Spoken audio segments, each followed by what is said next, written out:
Yo, what's up, everybody? It's your boy. Welcome back to Call the Damn Leads.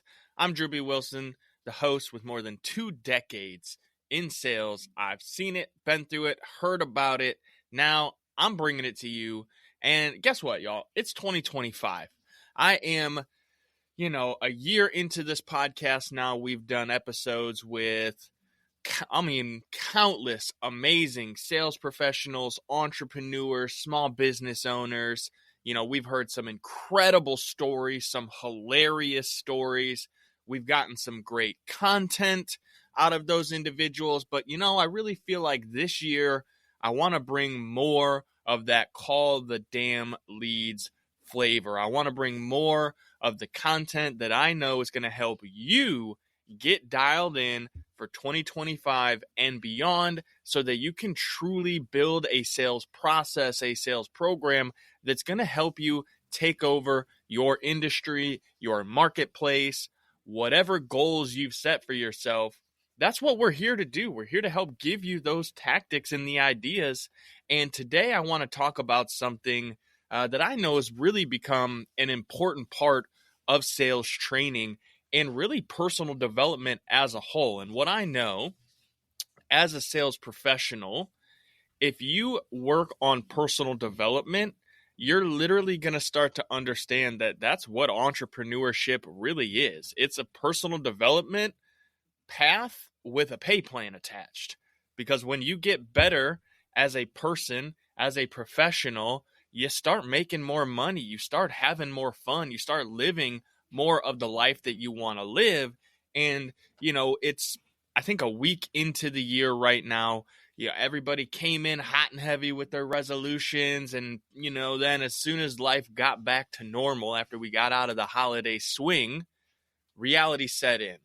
And some of you have probably had a day like this in sales where you showed up and it just seems like everything is falling apart.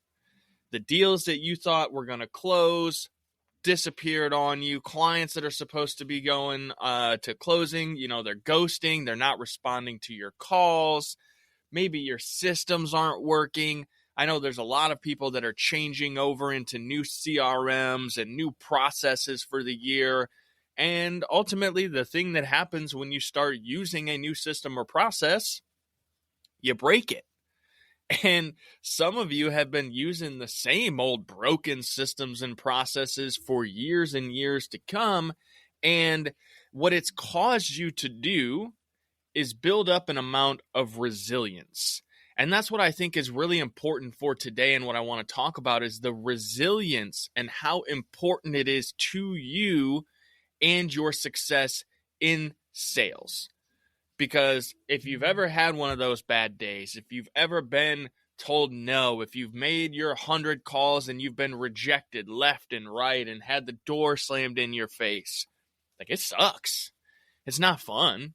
No one loves being rejected. I mean, we didn't sign up to be sales professionals so that we could put on clown makeup and literally go get laughed at all day long. I know that's not the case, or we would have just gone to clown college.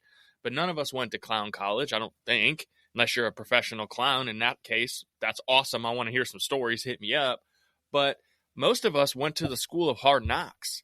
We had to go through some struggles, some hard times. A lot of us, I've met so many that have come out of the streets or come out of drug addiction or, come from these major, major places where they were making a whole lot of money and then lost it all. Some of you, went through the depression in 2008 when everything went haywire in the housing market. So you've seen the ups and downs. You've been a part of COVID when it was up and when it was down, and you've learned to develop resilience. And that resilience is something that most people have to work through and understand that it's actually a superpower. Because when you can show up and get laughed at, be told no, deal with rejection, work through systems and processes that are broken or clunky or outdated, it's really making you stronger. It's making you more effective. It's developing your skill set and your ability to adapt to change. And I don't know how much of this you know about, biology because you're in sales, but that's what Darwinism is. That is literally changing and evolving so that you can continue to grow and, be successful in the life. That's the coolest thing about it. And sales is the same way. And when you learn to be more resilient and you learn to deal with those rejections without turning to addiction or outlets that cause additional damage over time, you can start to see this crazy compounding effect. You ever met somebody that was in like a relationship and it seemed like all well and good, and then it just went totally sideways and you lose them? It's like a friend. They disappear for a few months. They go dark. We've all seen those memes where it's like disappear for 6 months, shut everyone out, come back a champion. That's where resilience is built. That's where you go into your personal mode and you find that lane. You find that inner alter ego, that character, that person that is on the path to the success that you want. But you have to start developing that resilience. And so how can you do that? Well, start gamifying it. A lot of people, when I meet them in sales, what they do is they start to gamify the process, and it's like, how many no's can I get before we get to a yes? Which seems like a silly game. Why would you try to go for no? Well, if you get enough no's, eventually you might either learn something and realize, hey, the way that I'm going about this process, it doesn't work. The script that I'm using isn't getting the result that I want, so I probably need to make some changes. Well, that's growth. That's adaptation. That's evolution. Maybe you start gamifying it and you're like, hey, I'm going to go for 100 no's today.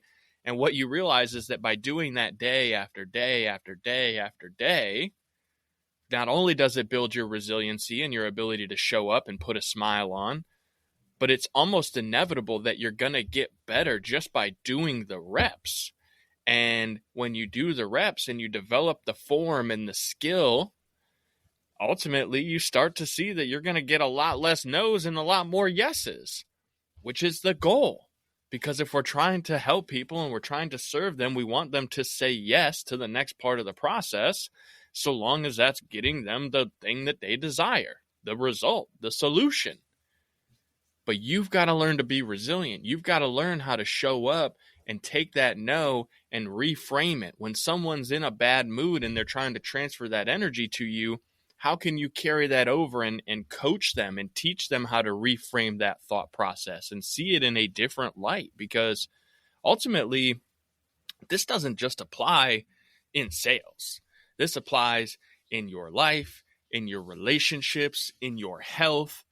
If you can be resilient, if you can push through the hard times in any of those areas, on the other side is almost always the thing that you've been wanting.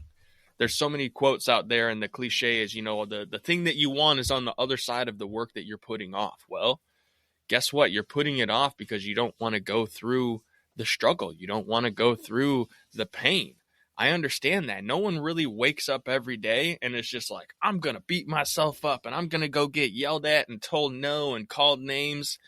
It's not typical. I mean, there are some people out there that are into that, and I'm not judging you if that's your thing, but most of us don't want that. Most of us want to wake up. We want to live our life. We want to be happy. We want to smile. We want to serve others. And the best way to do that is to just keep showing up. Develop that sales resiliency. Develop your skill set. And when you get told no, do a recap. Analyze what went wrong in this pitch. What went wrong during the conversation? Where did they have an objection that I didn't have the answer for? Because I promise you, most people, they're not mad at you. They're having their own day. They're having their own life situations. People are so selfish and worried about themselves that them yelling at you or telling you to kick rocks or whatever, it's just a reflection upon them. It's not a reflection upon you. So build that resilience. Understand that by taking that and gamifying it, using the ability to reframe scenarios in a more positive light, that's what sets you up to be a leader. And, as a leader in your family, in your community, in your business, it's important that they see you as a resilient individual. That's what motivates and inspires them to show up and keep going when things get hard. If you've ever had one of those managers that has a case of the effits, and we're working on our language this year, but you ever have someone that just shows up and they're like, man, forget about it. It's over. It's Monday. The tools aren't here. The system's broken. Just forget it. Just forget it. Forget it all. We're out of here.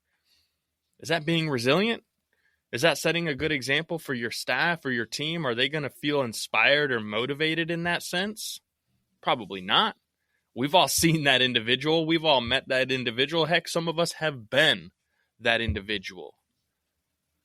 But if you want to take this into the next level in 2025, if you want people to see you as resilient, if you want them to see you as having this ability to handle anything and everything that comes your way, you got to set the example. When the struggle comes in, you got to put the smile on and you got to give them the old Jocko Willink, the good. Oh, we didn't get the supplies. Good. Put it on. Be resilient. Show the others what's possible. And I promise you, just in doing that, by setting that example, your whole team is going to see and achieve things far greater than they ever imagined. But it's all going to come back to you and your ability to develop resiliency in sales. Now, if you like this episode, share it, subscribe, tell people about it, send us a note. We're going to be doing some more of this tactical training because I think this is some stuff that people need to see, they need to talk about, they need to understand. Because sales is more than just funny stories and making money. It's about helping people. It's about developing the skill sets that you need to reach that next level. And if you like this, you want to learn more, head over to callthedamnleads.com. Check us out. We'd love to see what you've got going on in your world and how we can help you take it to that next level.